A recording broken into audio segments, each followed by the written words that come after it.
大家好，我是阿文哥，我是月春妹。欢迎来到我们的节目。今天呢，我们要一起来深入探讨一份资料。这是一篇观点非常直接，甚至可以说是有点刺痛的社论。嗯哼，它的标题是“客家人不敢讲客话，才是真正的文化悲移”。哇，这个标题就很呛。对，他的论点很单刀直入，就是说一个语言会濒危，根本原因可能不是来自外面的压迫，而是来自使用者自己的沉默。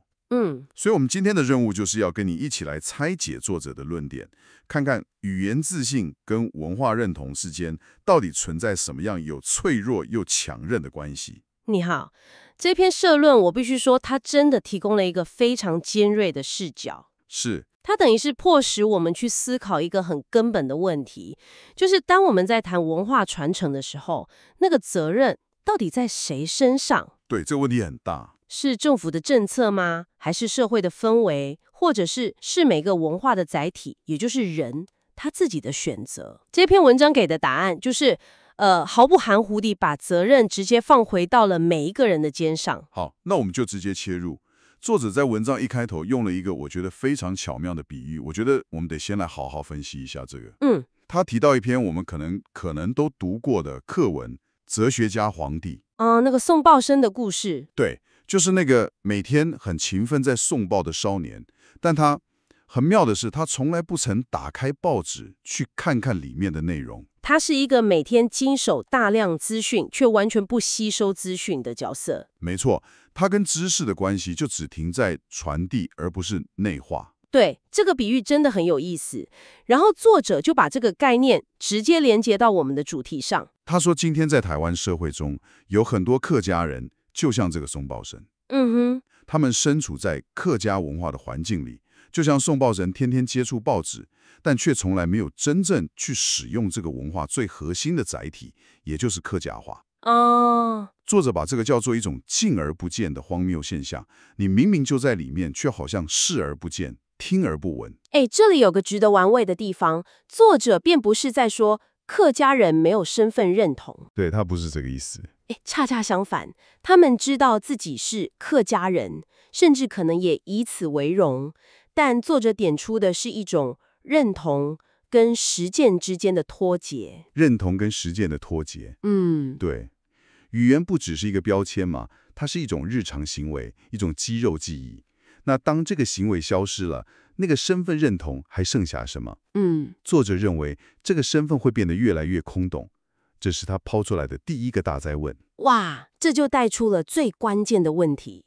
那为什么不说呢？文章提到一个我们可能都听过，甚至老实说自己都说过的理由。是什么？我怕别人听不懂啊，对。这句话听起来是不是非常有礼貌、很体贴，对吧？好像是为了沟通顺畅，我牺牲一下自己。是，这是一个非常普遍，而且表面上听起来充满善意的解释。但作者的观点完全不是这样。他认为这句话的背后其实是一种逃避，还有自我矮化。逃避跟自我矮化。对，他甚至还举了一个极端的例子。在客家文化园区这种地方，照理说那里应该是客语的主场吧？当然。结果连里面的工作人员之间最主要的沟通语言竟然都还是华语，这就让客语变成了一种只存在于标语和特定仪式里的表演性语言。对，而不是一个活生生的日常沟通工具。没错。接着，为了强化这个论点，文章马上就提出一个非常强烈的对照组。就是台湾闽南语，也就是作者文中说的河洛话或学老话的使用者。这个对比很关键。是，作者观察到，不管是在菜市场、庙口，甚至是在议会殿堂或新闻媒体上，他们都很自然地使用自己的母语。你说到重点了，他们好像从来不担心别人听不懂这个问题。对，那份自在的态度，跟前面那个例子一比，真的很明显。完全如此。作者在这里强调，他不是在批评什么文化霸权，他认为这是一种日常实践的语言平权。语言平权。对，这句话很重要，意思就是说，他们没有强迫你一定要说，但他们也绝不因此就放弃说自己的母语。这份自信，或者说这份理所当然的态度，就是作者认为客家族群普遍所欠缺的。如果我们把这个观点放大来看哦，这其实是在问一个语言的公共性是怎么建立的。答案或许就是透过无数次不担心你听不懂的日常使用，慢慢的去撑开一个空间，让这个语言可以很自然地存在于公共场域。语言平权这个词用得真好啊，他把焦点从强迫别人听，转移到我有权利说。没错。好，那接下来的论点，我觉得是整篇文章最犀利，甚至可以说是毫不留情的地方。作者把矛头直接指向客家人自己。他提到一种现象，他说客家人常常会因为自己听得懂，甚至会讲学老话而沾沾自喜。有，这个心态很常见。对，觉得自己语言能力很强啊，很聪明，很包容，会觉得这是一种优势，一种生存策略。没错，但作者马上就抛出一个尖锐的反问。哇，这个反问真的很犀利。他说，当我们对别人的母语了若指掌，对自己的母语却支支吾吾，甚至连一句完整的句子都讲不好时，这真的是聪明还是笑话？哇！老实说，我第一次读到这句时，真的有被刺到一下。这句话力道非常强，它直接挑战了那种自以为的聪明，而这就连接到了作者的核心论点。他用了一个很重的词，是哪个词？文化自残。他认为客家话被联合国教科文组织列为濒危语言，这个危机最主要的原因不是外来语言的压迫，而是使用者自己亲手选择了沉默。这个观点把责任完全拉回到了个体身上。是，他把这个很抽象的概念具象化了。他说，每一次在家里你选择不对孩子讲客语，每一次在公共场合你自动切换成华语，每一次你心里闪过那个念头，算了，怕你听不懂，其实都是在亲手把这门语言往死亡的边缘再推一小步。这里提出了一个很重要的问题我们常常习惯把语言的消逝归咎于一个巨大的抽象性的问题，比方说隐形的文化霸权或是一些历史因素。对，怪大环境。但作者认为，这在今天可能已经变成一种卸责的说法了。他把焦点从宏大的外部结构转移到微观的个人选择上。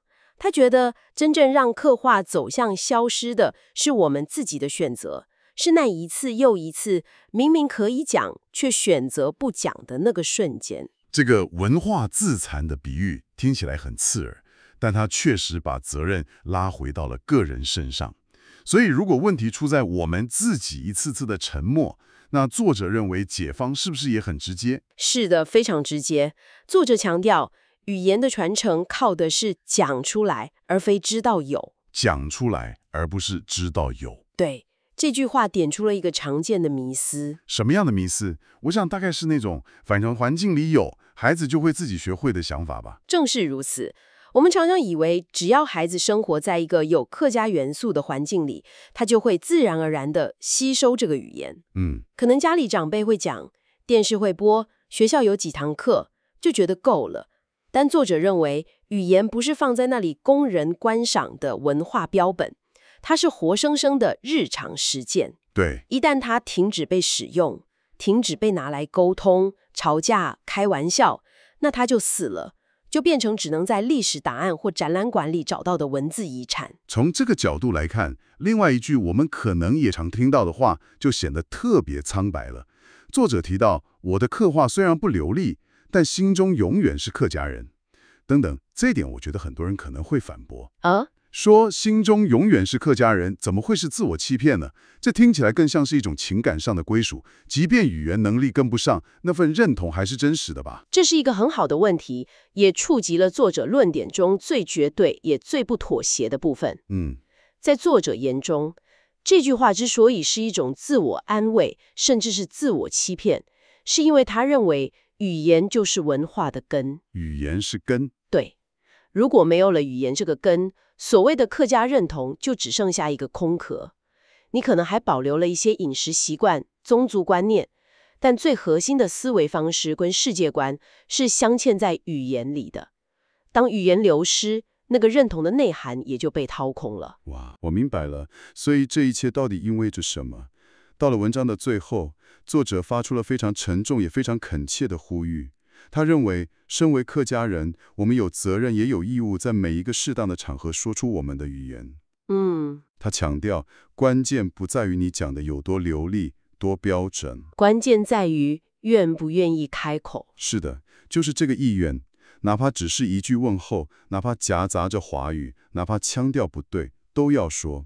因为语言的生命力是来自于使用这个行为本身，而不是来自于它的完美程度。对，每一次的使用都是在为这个语言注入一点生命力，都是在告诉周遭的人，这个语言还活着。作者最后用一个极具讽刺性的问题来作结。这句话可以说是对所有从事客家文化相关工作却不在日常生活中使用客语的人的当头棒喝。是什么？他说：“教客话，做客家的事，却不讲客家话，这情何以堪？”这句话真的很重，几乎是点名了。没错，毫不留情。他警告，如果这一代人再不觉醒，不愿意讲，不愿意教，那么台湾的客话将不只是沉默，而是真正的灭亡。而到了那一刻，不用怪任何人，怪不了政府，也怪不了其他族群，只能怪我们自己。这是一个将责任完全回归到个体选择上的结论，非常决绝，但也非常清晰。好的，今天我们深入探讨的这篇社论，我相信给荧幕前的你带来了很大的冲击。他用一种近乎残酷的诚实告诉我们，一种文化的存续可能不像我们想的是一场对抗外部巨大力量的战争。更多时候，它是一场关于内部自信、日常选择与个人责任的挣扎。的确，这篇文章把所有的焦点都放在了说话者的责任上，但这也让我们不禁可以从另一个角度来思考。什么角度？那听话者的责任又是什么？听话者？对，当你在日常生活中，在电梯里、在餐厅、在办公室，遇到有人用你可能听不懂的母语在交谈时，你的第一个反应是什么？是感到被排斥，觉得不耐烦，还是抱持着一种中性的好奇与耐心？或许我们每个人不经意的反应，都在共同塑造这个社会的语言环境，共同决定了哪些声音能被自由的听见，而哪些声音则会渐渐的选择沉默。这是一个非常好的提问，把责任的光谱又扩大了一些，也给了我们所有人一个反思的机会。若大家中意我们的节目，请按赞、订阅并分享，让更多人能收听。我们下次见。